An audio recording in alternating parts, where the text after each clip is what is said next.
Depuis lundi, c'est l'itinérance mémorielle d'Emmanuel Macron. Toute la semaine, le chef de l'État a arpenté le nord et l'est du pays pour commémorer le centenaire de la fin de la Première Guerre mondiale. Il se rend sur les champs de bataille les plus emblématiques. Pas de célébration trop militaire. Le gouvernement a en effet choisi de mettre en scène l'amitié franco-allemande et de souligner l'absurdité de la boucherie de 14-18 plutôt que de célébrer une victoire française. Tout le débat est donc finalement de savoir s'il faut commémorer la paix ou la victoire pour ce 11 novembre. Et sur le sujet, le gouvernement semble avoir du mal à trancher avec des déclarations contradictoires d'un jour à l'autre. On va essayer d'en parler donc aujourd'hui avec nos décrypteurs. Notre pays aurait-il finalement du mal avec l'héroïsme militaire ? Voilà, et je vous propose qu'on écoute pour commencer le président qui s'est expliqué hier sur l'hommage qui sera rendu au chef militaire samedi aux Invalides. Des propos enregistrés par notre envoyé spécial du Figaro à Charleville-Mézières, Arthur Berda. On l'écoute. L'histoire et ceci, la vie politique française et des historiens l'ont jugé, mais je considère qu'il est tout à fait légitime que nous rendions hommage aux maréchaux qui ont conduit aussi l'armée à la victoire et que cet hommage soit rendu, comme il l'est d'ailleurs chaque année par l'armée française. Mon chef d'état-major particulier sera présent à cette cérémonie. Et je ne fais aucun raccourci, mais je n'occulte aucune page de l'histoire. Et Maréchal Pétain a été pendant la Première Guerre mondiale aussi un grand soldat. Voilà, c'est une réalité de notre pays. C'est aussi ce qui fait que la vie politique, comme l'humaine nature, sont parfois plus complexes que ce qu'on voudrait croire. On peut avoir été un gros soldat à la Première Guerre mondiale et avoir conduit à des choix funestes durant la Deuxième.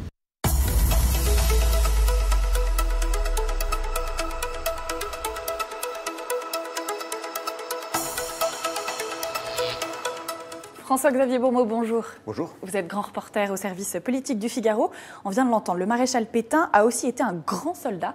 C'est donc la déclaration d'hier d'Emmanuel Macron. Pourquoi ces propos polémiques tout d'un coup de la part du président ? Comment l'expliquer alors que depuis le début, on entendait que pas trop militaire surtout, c'était plutôt la tonalité qui était souhaitée.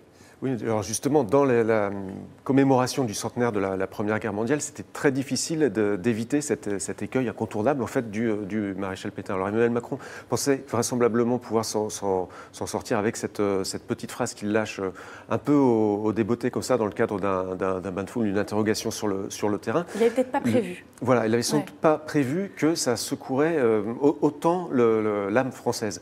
Pourtant, Emmanuel Macron, c'est quelqu'un qui est extrêmement habitué, qui connaît le fonctionnement de ces polémiques. Alors, ça peut paraître surprenant, mais lui, sait exactement comment ça se passe et ce qui va se passer quand on met le doigt sur un sujet aussi inflammable que celui-là.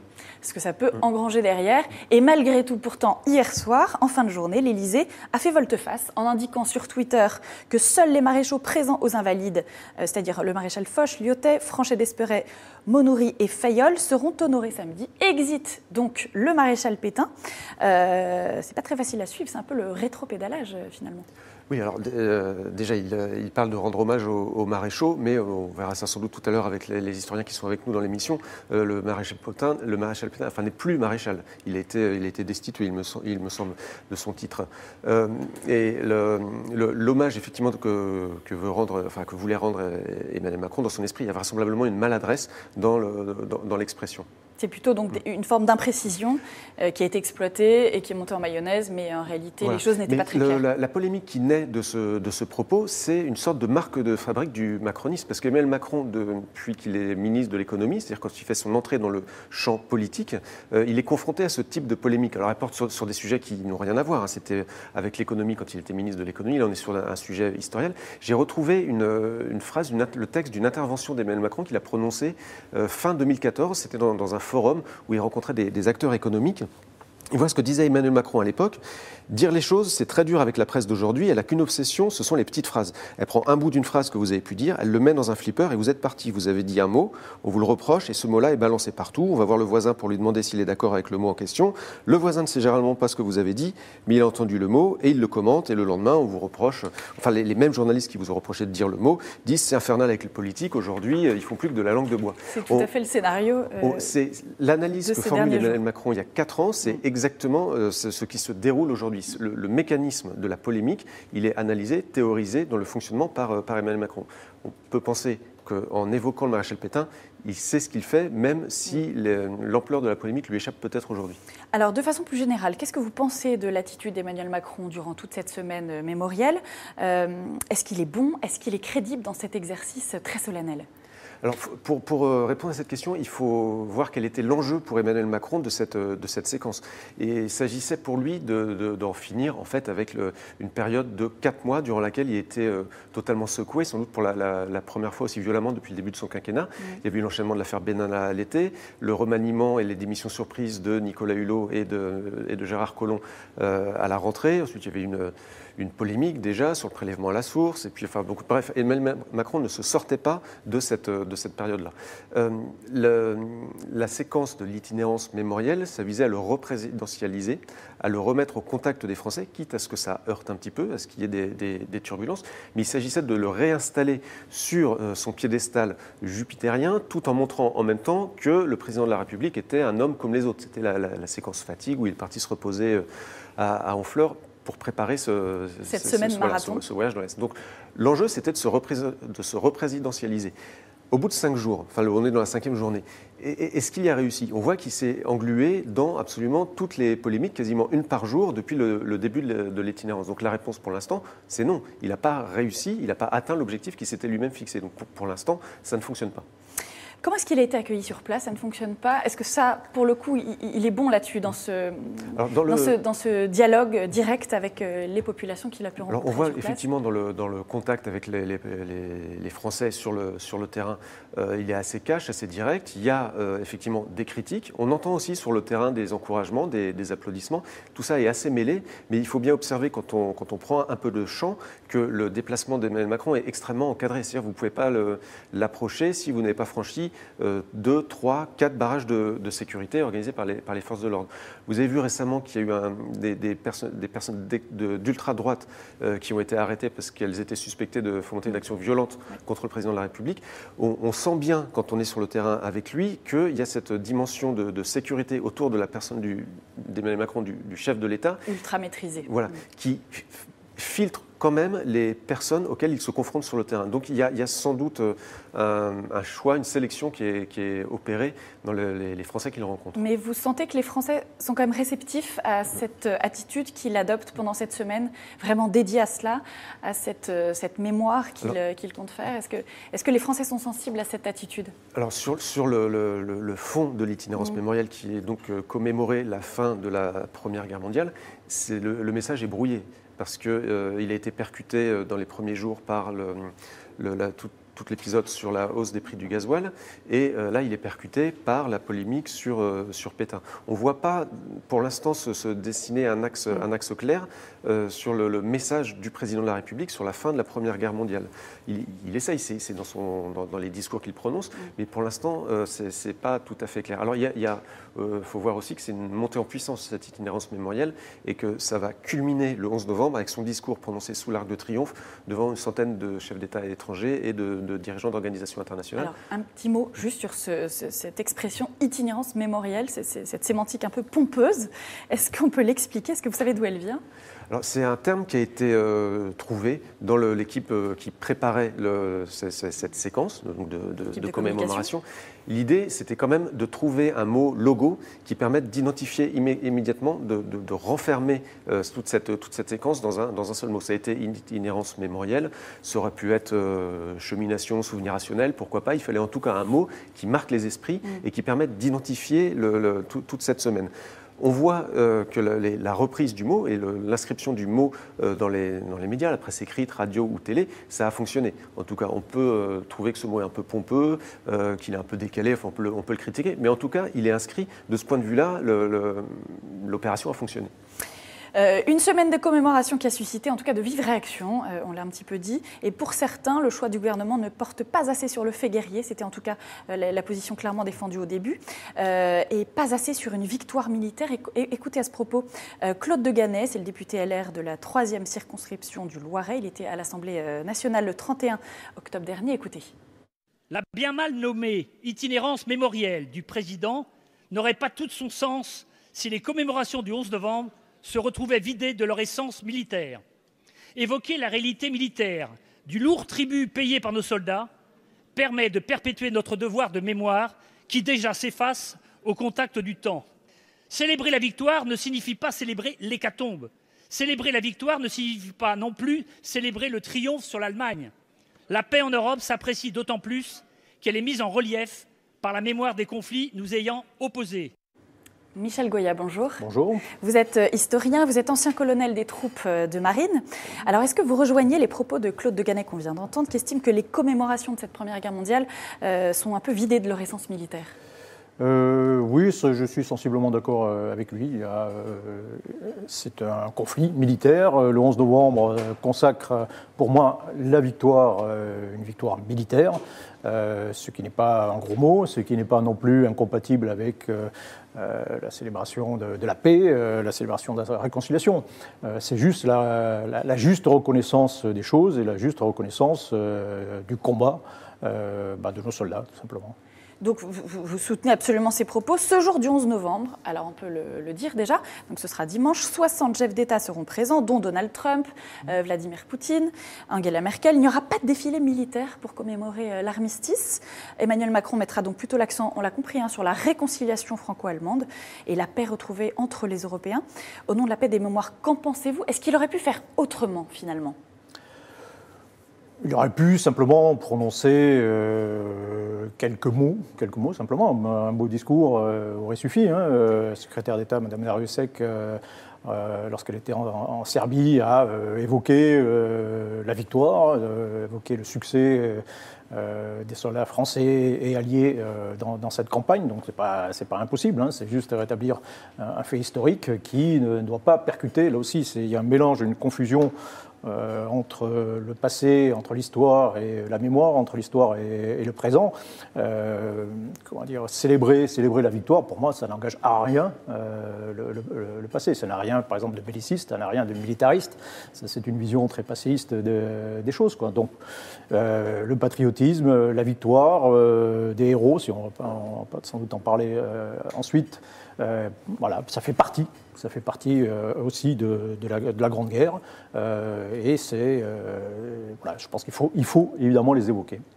Est-ce que vous estimez que cette semaine, quand on regarde un petit peu les événements de cette semaine, l'attitude d'Emmanuel Macron, toute cette semaine mémorielle, vous estimez que les militaires que vous représentez n'ont pas reçu l'attention attendue ?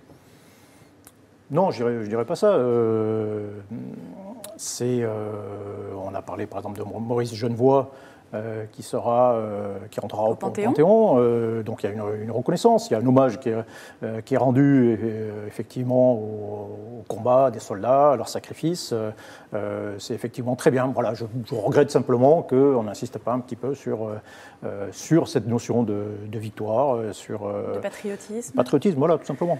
De sacrifice qui a une valeur, parce que c'est vrai que c'est poilu dont vous parlez. Ça perd complètement son sens si on ne rattache pas. Quel sens donner à l'engagement de ces millions d'hommes au combat et leur mort, probablement, si en effet cette notion-là a disparu ? Ça devient complètement absurde. On dépolitise complètement la guerre, qui est un acte politique. On le rend complètement absurde et criminel. C'est une immense tragédie, c'est une immense boucherie. Mais dans l'immense majorité des cas, les poilus, les soldats avaient le sentiment de faire leur devoir, défendre la France contre l'agression, considéré comme une agression. Et pour eux, il n'y avait pas de doute sur le sens de leur combat. Quitte à là aussi, à célébrer la victoire. Quand on fait le défilé du 14 juillet 1919, qui est le défilé de la victoire, on le fait précéder par des blessés, par des mutilés de guerre.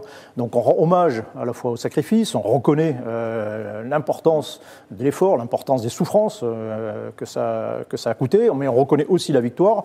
Et derrière tout ça, il y a aussi l'espoir que ça va permettre d'obtenir une paix durable. La paix n'a pu être obtenue que par la victoire. Et après, on l'espère durable, ce qui malheureusement ne sera pas le cas.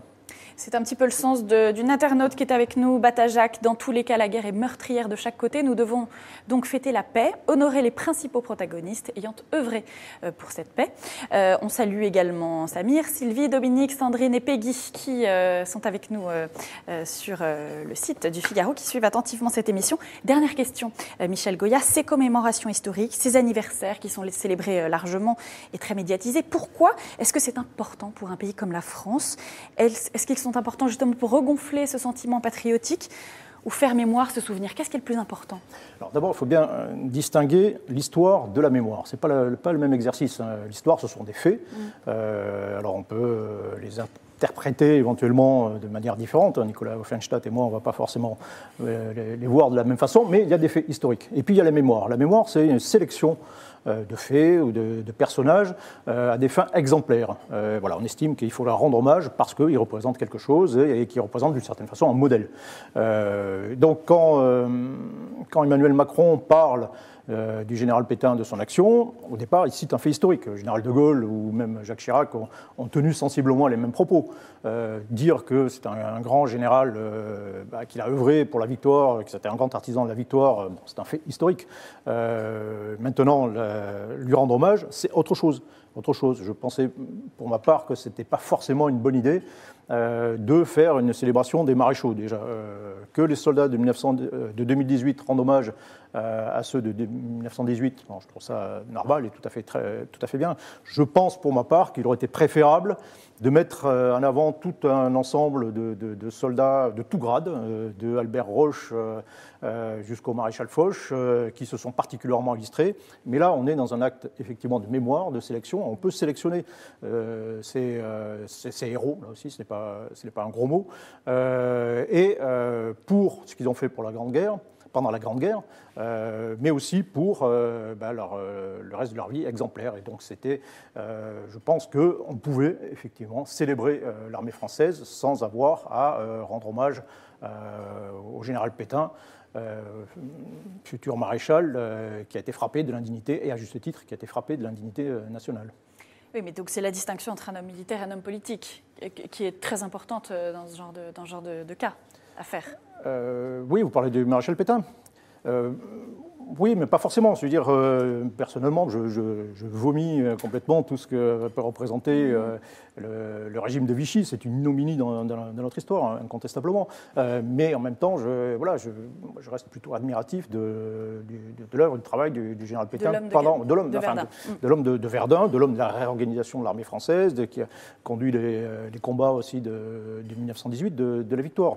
Donc, encore une fois, il faut distinguer ceux qui relèvent du fait historique, et puis ensuite ceux que l'on veut mettre en avant pour la génération actuelle. Et évidemment, il est hors de question de rendre hommage, j'ai évolué là-dessus, mais hors de question, je pense, de rendre hommage au maréchal Pétain. Et dans la phrase d'Emmanuel Macron, il y a cette conjonction de cette évocation du fait historique, et puis l'idée qu'on va rendre hommage, qui est effectivement, à mon sens, maladroite et malheureuse. Alors Batajac, sur lefigaro.fr, pense que Pétain est un grand artisan de cette guerre, donc il doit être parmi ceux cités. Nous sommes dans un événement parlant de 14-18 et non pas de 39-45. Je vous propose qu'on regarde quelques images, vous en parliez, de ces célébrations, du chef de l'État qui était en visite lundi matin à Morhange, en Moselle, où a eu lieu l'une des plus grandes batailles de la Première Guerre mondiale. Écoutez le récit qu'en fait Emmanuel Macron, c'était au micro d'Europe 1 ce mardi. J'étais lundi matin à Morhange. Morhange, c'est l'un des conflits les plus sanglants en une journée. J'ai été bouleversé lundi matin à Morhange. Un monsieur est venu me voir, porte-drapeau, et il m'a dit « Moi, mon grand-père, il s'est battu ici. Mais il était avec les Allemands, parce qu'on était Allemands à cette époque. » Ça dit tout de l'absurdité où nous conduisent ces conflits. C'est l'absurdité du nationalisme belliqueux, et c'est le devoir que nous avons à l'égard de ceux qui sont tombés. Ceux qui sont tombés, demandez plus jamais ça. Nicolas Offenstadt, bonjour. Bonjour. Vous êtes historien, vous êtes spécialiste de la Première Guerre mondiale. On vient de l'entendre, cette idée d'un nationalisme belliqueux absurde, évoquée par Emmanuel Macron, ça rejoint cette idée commune sur la guerre de 14, que c'est une immense hécatombe, un immense gâchis matériel et humain. Cette idée est-elle juste, selon vous ? Il y a des faits, si vous voulez. C'est évidemment une catastrophe pour l'Europe. C'est 10 millions de morts, 1 400 000 pour la France. C'est évidemment des blessés sans nombre, des orphelins, des veuves. Donc oui, c'est évidemment une catastrophe humaine et économique aussi par bien des côtés. Donc oui, tout à fait. La Première Guerre mondiale, c'est l'une des expériences collectives les plus marquantes de notre histoire. 100 ans après sa conclusion, comment est-elle présente aujourd'hui dans notre imaginaire, dans notre mémoire collective, cette Première Guerre mondiale ? D'abord, il me semble qu'elle est très présente. Les Français n'ont pas attendu le centenaire pour s'intéresser à la guerre de 14. Moi, je l'observe depuis très longtemps. Et on voit qu'il y a véritablement un activisme mémoriel, c'est-à-dire que non seulement on s'y intéresse, mais on fait des choses pour s'en souvenir. Il y a beaucoup de gens qui entretiennent le patrimoine sur les zones du front. Il y a des reconstituteurs, il y a des romanciers, il y a des BDastes, il y a des artistes, il y a des gens qui racontent la généalogie de leur famille pendant la guerre. Donc c'est extraordinairement vivant comme mémoire en France. Donc je crois que c'est très présent. Vous savez, la mission du centenaire qui chapeaute l'organisation donne des labels pour les projets qui sont les plus aboutis ou qui le demandent. Il y a eu plus de 6000 labels pour l'ensemble du centenaire. Vous imaginez que si vous multipliez par le nombre de gens qui sont participants à ces projets, plus ceux qui n'ont pas demandé de label, ça veut dire qu'il y a des dizaines de milliers de Français qui non seulement se sont intéressés à la guerre de 14, mais plus encore ont été très actifs pour l'organiser, en faisant une exposition dans le village, en nettoyant le monument aux morts, en organisant un spectacle avec les enfants. Bref, je crois que c'est une mémoire chez nous très vivante. Et vous trouvez que ce centenaire, donc, qui est célébré depuis 4 ans, en effet, les festivités durent depuis 2014, vous trouvez que les Français comprennent mieux cette guerre, qu'ils en ont une idée plus précise, qu'ils l'analysent davantage ? Je pense qu'évidemment, le centenaire, c'est un immense caisse de résonance pour l'histoire, puisqu'il y a beaucoup de livres qui sont publiés, il y a beaucoup de films, de documentaires, donc c'est une occasion de s'enrichir.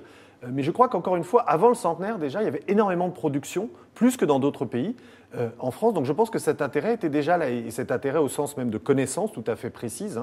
Il y a beaucoup de gens qui sont des historiens amateurs de la Grande Guerre, qui participent d'ailleurs à des projets collaboratifs sur Internet. Donc ça dépasse largement, si vous voulez, le cercle des historiens, des archivistes ou des spécialistes. On a l'impression pourtant que les Français la connaissent pas si bien, cette guerre. La Seconde Guerre mondiale est plus récente et plus présente peut-être dans les mémoires. C'est vrai que cette Première Guerre, elle avait besoin d'un coup de projecteur efficace. Et ce centenaire est là pour en effet le remettre en valeur, mais ce n'est pas si évident pour la plupart des Français. Moi, je trouve au contraire qu'il y a une grande sensibilité des Français à l'histoire de la guerre de 14 pour des raisons qu'on peut expliquer, notamment ce qui paraît frappant, c'est leur sensibilité à l'histoire des soldats. C'est une guerre, ce qui est normal évidemment, puisque c'est une expérience, vous l'avez dit tout à l'heure, très partagée. Il faut rappeler que pour la France, il y a 8 millions de mobilisés.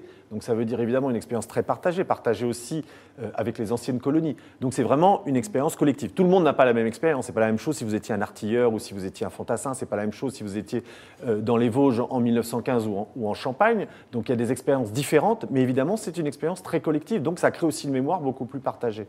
Et j'ajouterai un élément, c'est que la figure du soldat de 14, on le voit bien finalement, elle est assez consensuelle malgré les polémiques.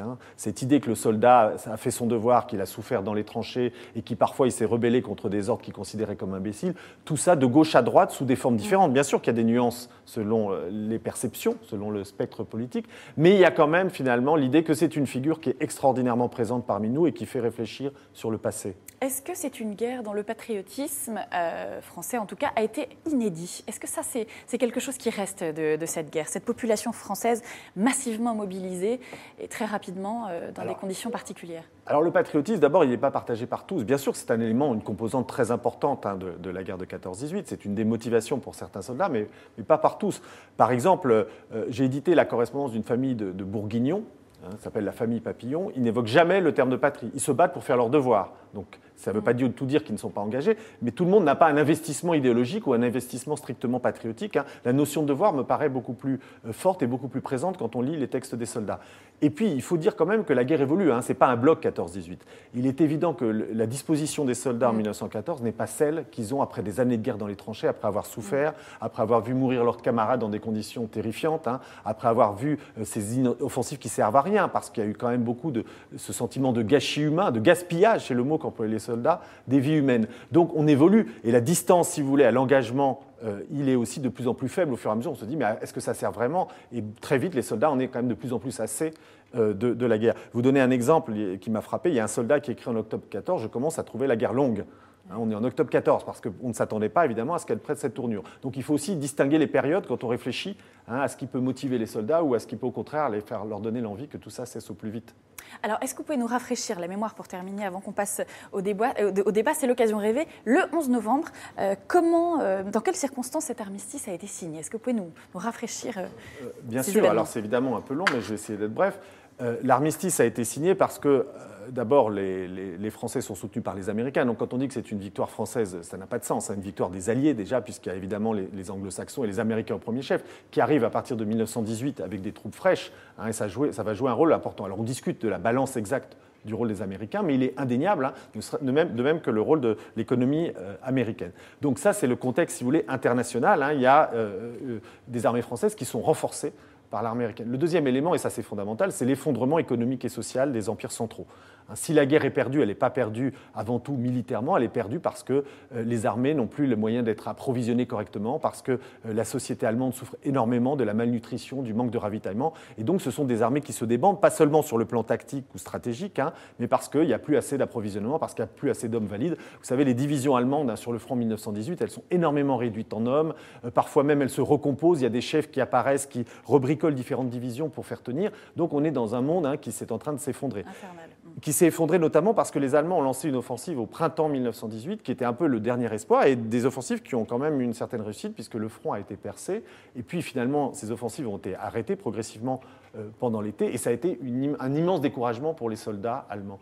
Et vous savez, les soldats à ce moment-là, lorsqu'ils partaient à l'offensive, ce n'était pas forcément avec l'idée de victoire, de gloriole. On n'est plus là en 1918. Il y a eu trop de souffrance, il y a eu trop de deuil. Ils veulent rentrer chez eux. Donc pourquoi c'est les motifs de partir? Ils sortent des tranchées. On l'a montré pour le chemin des dames en 1917. On le voit aussi dans l'armée allemande. Encore une fois, les motivations sont toujours complexes. Mais il y a une des motivations qui est très partagée. On donne le dernier coup de collier et après c'est fini, on va rentrer. Et alors quand ça ne marche pas, quand on a tout donné pour en finir et que ça continue, là, on n'en peut plus. Et il y a des centaines de milliers de soldats allemands qui vont déserter, qui vont rentrer chez eux à partir de l'été 18. On a appelé ça la grève militaire masquée parce qu'ils n'en peuvent plus. Donc, vous voyez, c'est en face, c'est aussi tout un camp qui se délite. Et donc, ce fameux armistice a été signé donc, le 11 novembre à 11h, je crois, 11e jour du 11e mois. Et donc, il a été rendu effectif tout de suite. Oui, tout de suite. Il faut le temps de le diffuser parce qu'encore une fois, ce n'est pas si facile de diffuser l'information. On a utilisé différents moyens, télégraphe, clairon, cloche, affichage. Oui, donc c'est diffusé très vite. Ça prend évidemment un petit peu de temps pour atteindre évidemment toutes les troupes. Mais c'est évidemment ça a d'ailleurs été assez tendu. Il y a des biographes de Foch qui disent que jusqu'au dernier moment, ils ne savaient pas exactement quelle serait la réponse des Allemands. Donc les négociations qui commencent avant l'armistice, à partir du 7-8 novembre, sont encore tendues.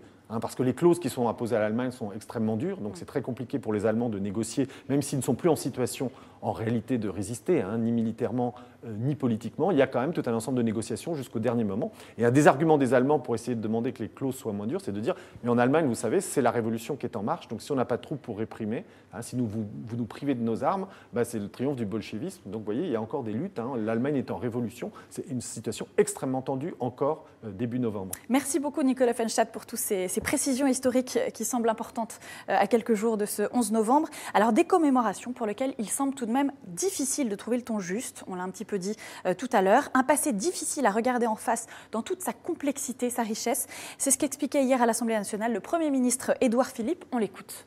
Il est difficile de regarder le passé en face, Madame la députée, dans toute sa complexité, surtout quand il s'agit d'un conflit. De penser aussi bien, sans les mettre sur le même plan nécessairement, mais aussi bien aux victorieux qui ont combattu, qui ont fait preuve d'un courage et d'une abnégation immense, et aux fusillés pour l'exemple. De penser en même temps à ceux qui étaient au front et à ceux qui étaient à l'arrière. De penser en même temps à ceux qui ont été glorieux et à ceux qui, ensuite, ne sont pas montrés à la hauteur des enjeux de l'histoire. Voilà, c'était donc Édouard Philippe à l'Assemblée nationale. Hier, on se retrouve tous autour de la table et Jérémy Pontieux nous a rejoint sur le plateau. Bonjour Jérémy. Bonjour. Vous venez représenter donc tous les internautes qui posent un certain nombre de questions, qui sont très réactifs sur le site et sur les réseaux sociaux. Tout à fait, très réactifs, assez critiques avec Emmanuel Macron. C'est ce qui est ressorti à la fois des internautes qui sont en direct et puis des internautes qui sont sur le site. Je vais citer toutefois Rochelet 11 qui nous dit « Cette sortie de Macron remet en question le titre de chef des armées attribué au chef de l'État ». Il entendait plutôt la partie où Macron évoquait un défilé pas trop militaire. Il se demande, un 11 novembre pas trop militaire, a-t-il regardé les défilés chinois ou russes ? La question, c'est de savoir comment se déroule peut-être, alors c'est pas la même guerre évidemment, mais de savoir comment est-ce que les défilés en célébration peut-être peuvent s'organiser ailleurs. Messieurs. Là, on a un défilé en France, c'est le 14 juillet, tous les ans c'est traditionnel. Ce qui est étonnant dans les réactions des internautes, et c'est sans doute un révélateur des difficultés d'Emmanuel Macron à s'installer vraiment dans le costume de président de la République, c'est que dès son élection, sa priorité, ça avait été de se poser justement dans le costume de chef des armées. Il avait remonté les Champs-Élysées dans un command-car et il avait tout de suite essayé, alors ça n'avait pas marché, mais de marquer les esprits des militaires en provoquant déjà une polémique avec son chef d'état-major des armées qui contestait le budget de la défense. Donc on voit qu'entre Emmanuel Macron et les armées, et donc rassemblant la mémoire et l'histoire, il y a quelque chose qui ne se noue pas. Michel Goya, peut-être que vous avez un mot là-dessus, sur ce lien en effet entre histoire et mémoire, qui est une notion assez difficile à l'a trancher pour Emmanuel Macron. Il l'a déjà évoqué, mais je crois qu'il a dit que le 14 juillet prochain serait une nouvelle fois l'occasion de célébrer la victoire. Ce sera le centenaire du défilé de 1919. Alors Jérémy, une autre question. Alors une autre question, Étienne qui se demande, célébrer la victoire un 11 novembre, quelle erreur historique, nous dit-il. Le 11 novembre n'est pas une capitulation, pas une paix, c'est un arrêt des combats décidé mutuellement. Seule la paix de Versailles marque la victoire. Techniquement, oui.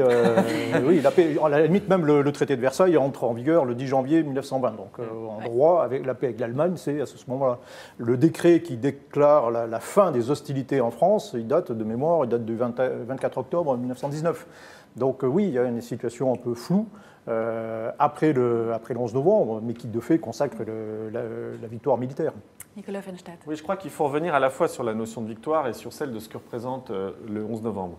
Alors bien sûr, formellement, c'est une victoire, mais les anciens combattants à l'époque ne voulaient jamais l'évoquer seuls. Donc, toutes les sources ont été épluchées, tous les discours des anciens combattants de gauche comme de droite, c'était aucune exaltation guerrière. On a trop souffert, on a trop de pertes, on a perdu tous nos camarades au front, beaucoup d'entre eux, 1 400 000 morts pour la France, donc c'est hors de question d'exalter la guerre. Ils le disent tous, à gauche comme à droite, à l'UNC, qui est l'association d'anciens combattants de droite. Donc ceux qui veulent, c'est qu'on célèbre la fin du conflit, qu'on célèbre la paix, qu'on célèbre leur souffrance, leur sacrifice, la fin de la guerre, mais la victoire est toujours subordonnée et toujours accolée à ces questions-là. Donc ça n'a pas de sens de sortir la notion de victoire du reste du contexte du 11 novembre. Et par ailleurs, la célébration du 11 novembre, telle qu'elle s'est imposée dans l'entre-deux-guerres, c'est une célébration du deuil. On se réunit devant les monuments aux morts, c'est l'appel des morts qui s'est développé à cette époque-là, c'est la minute de silence. Donc ce n'est pas une cérémonie d'exaltation de la victoire. Il peut y avoir des cérémonies qui mettent en avant la victoire, mais le 11 novembre et la mémoire combattante, c'est une mémoire du deuil, c'est une mémoire de la souffrance, et tous les rituels que les combattants ont mis en avant, puisque c'était eux les principaux acteurs d'abord des cérémonies, c'est le deuil, c'est la souffrance, c'est leur expérience, c'est leur sacrifice. Alors bien sûr qu'il y a des nuances, tous n'ont pas le même rapport au passé, mais il ne faut pas se tromper. C'est une erreur de faire de la victoire le centre des commémorations de la guerre après-guerre. Ce n'est pas comme ça que les anciens combattants l'ont vu, c'est pas que les sociétés, c'est des sociétés qui sont massivement en deuil, d'où l'érection partout dans le monde de soldats inconnus pour que ce deuil puisse se porter sur une figure.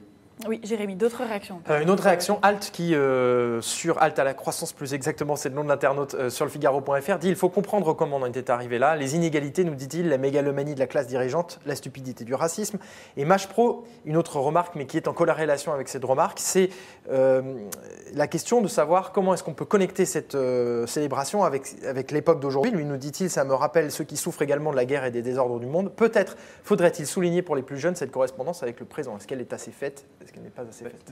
La correspondance avec le présent, c'était toute l'articulation de l'itinérance mémorielle. C'était commémorer le souvenir de la fin de la Grande Guerre, d'une part, et en même temps visiter des territoires désindustrialisés qui ont souffert de la crise économique. Donc l'articulation, c'était l'idée même qui a présidé à la construction de l'itinérance mémorielle d'Emmanuel Macron.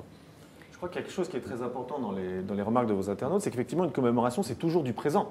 Et tous les présidents de la République, si on prend les derniers, Nicolas Sarkozy, François Hollande, chaque fois qu'ils ont fait un discours sur la guerre de 14, ont actualisé par rapport au conflit que la France menait dans les opérations extérieures, par rapport au danger, évidemment, ensuite avec le terrorisme. Donc c'est le principe d'une commémoration. C'est pour ça qu'il ne faut pas, quand on parle commémoration, il ne faut pas chercher la vérité historique absolue qui est discutée, si tant est qu'on la trouve, chez les historiens, dans les travaux savants. Une commémoration, c'est toujours d'actualiser, c'est toujours de penser le passé au présent. En tout cas, il est logique d'y associer les interlocuteurs principaux, c'est-à-dire notamment l'armée. Il est logique, encore une fois, bien sûr, tous les acteurs, mais vous savez, la mémoire de la Grande Guerre n'est pas prioritairement celle de l'armée. D'abord, 2 remarques.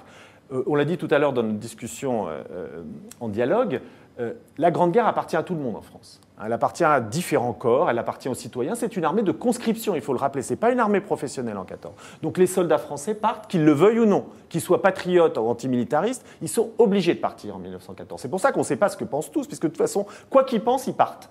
Donc on ne peut pas en déduire que tous étaient enflammés par la cause. On ne le sait pas. Il y a la loi. La loi, c'est la conscription, donc les soldats partent. Certains sont très motivés, d'autres, sans aucun doute, moins. Donc ce n'est pas une armée de métier, ce n'est pas une armée de professionnels, c'est une armée de citoyens qui sont conscrits. Et les anciens combattants y tenaient. Ils le disent tout le temps, nous sommes des citoyens. Nous ne sommes pas des soldats. Et après la guerre de 14, ça c'est après, beaucoup sont revenus antimilitaristes parce qu'ils ont considéré que l'armée les avait traités durement, qu'il y avait eu des humiliations inutiles. Ça a été très bien montré dans la thèse d'Antoine Pro, là encore après avoir dépouillé l'ensemble de la presse et d'autres sources combattantes. Donc c'est un fait historique, qu'on le veuille ou non, on peut apprécier ou pas. Et même le colonel Maillère, qui était un des observateurs les plus intelligents de son époque, a écrit juste après la guerre « Jamais il n'y a eu un tel antimilitarisme ». Alors, ce n'est pas une appréciation, c'est l'état des choses telles qu'elles sont après la guerre, parce que les soldats ont vécu ce qu'ils ont vécu dans les tranchées. Michel Goya, est-ce que vous partagez cette analyse ? Je pense qu'il ne faut pas distinguer les soldats. C'est-à-dire, effectivement, tout le monde était soldat en réalité. Comme depuis la loi de décembre 1798, tout Français est soldat et se doit à la défense de la patrie.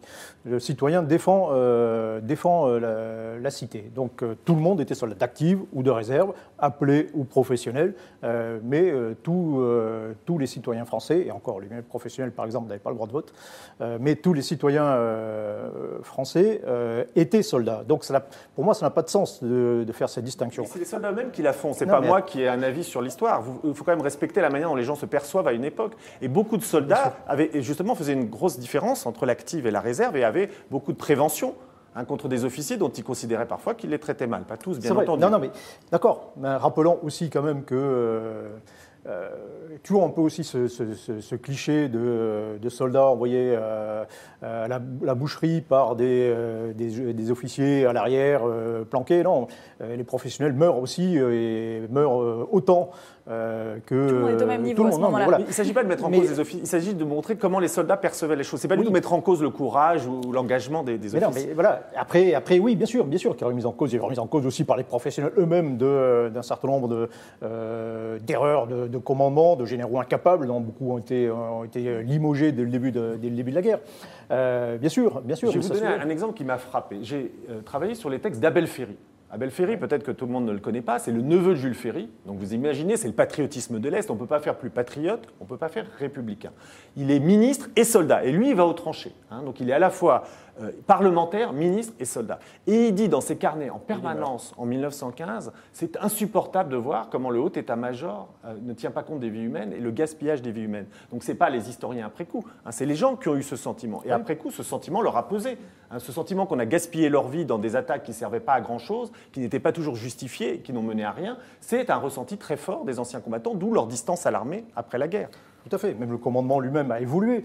On ne peut pas comprendre Pétain, sa popularité, sans admettre que voilà, c'est aussi l'homme qui avait compris les conditions de la guerre. Il y a tout un commandement qui a évolué. L'armée française s'est transformée, par exemple, on l'oublie aussi, mais c'est radicalement transformée. Ce qui est la preuve quand même aussi d'une organisation qui était intelligente. On n'est pas simplement commandé... on a su s'adapter au gré des circonstances. Bien sûr. Le commandement, ce qui se passe, la moitié des morts, les années les plus sombres, les plus terribles, c'est 1914-1915. La moitié des morts français sont déjà tombés en septembre 1915. Et puis les choses évoluent. L'armée française de 1918 n'est plus celle de 1914. C'est un vaste débat. Je ne suis pas sûre qu'on arrive à vous mettre d'accord sur ce plateau. Je vous propose qu'on termine par un petit quiz qui va nous faire revoir un petit peu nos classiques sur cette fameuse Première Guerre mondiale. Alors, première question, depuis quand le 11 novembre est-il dédié à la mémoire de la Grande Guerre ? Est-ce que vous savez 1918, 1922 ou 1936 ? 1922, incontestablement, puisque c'est la loi qui en fait un jour férié et chômé. Donc très rapidement après finalement la fin de la guerre. Pas très rapidement, c'est les anciens combattants qui l'ont imposé, puisqu'en réalité le gouvernement l'avait fêté l'année précédente au dimanche le plus proche.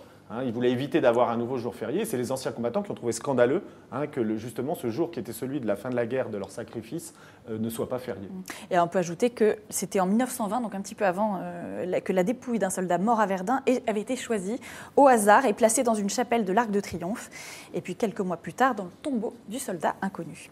Deuxième question, l'expression « le poilu » a-t-elle pour origine, alors, trois origines possibles. La pilosité soignée des grognards de Napoléon.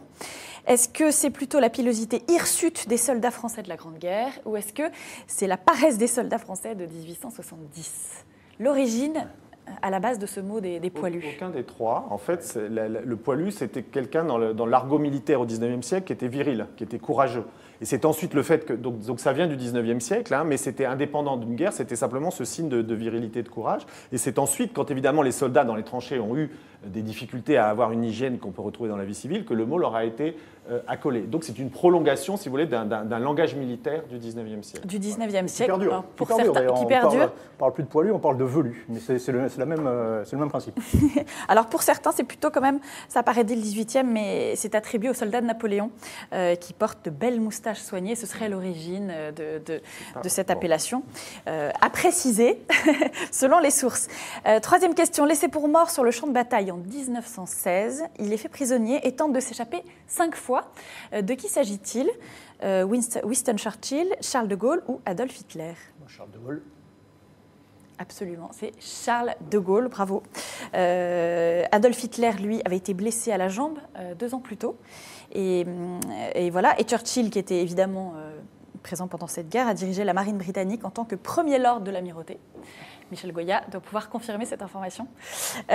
Lequel de ces projets a vu le jour pendant la guerre ? Vraiment une toute dernière question. Est-ce que c'est la construction d'une réplique de Paris, la construction d'un tunnel sous la Manche ou la construction d'un mur de protection autour de la France ?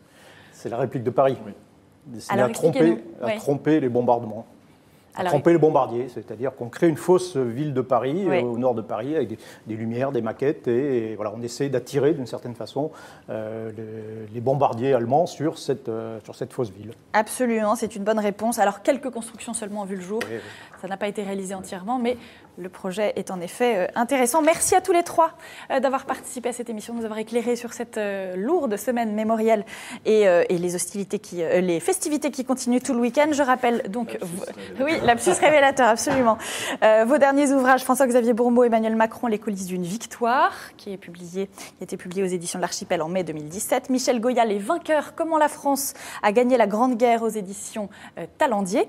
Et Nicolas Offenstadt, Le pays disparu sur les traces de la RDA, qui est paru aux éditions Stock en septembre 2018. Merci à tous les 3, merci à toute l'équipe de préparation, merci à l'équipe de réalisation, merci Jérémy Pontieux. Et tout de suite, c'est le Talk qui est présenté par Yves Tréhard. Il reçoit Gaspard Ganzer, l'ancien conseiller en communication de François Hollande, candidat au municipal de 2020. À très vite sur Figaro Live.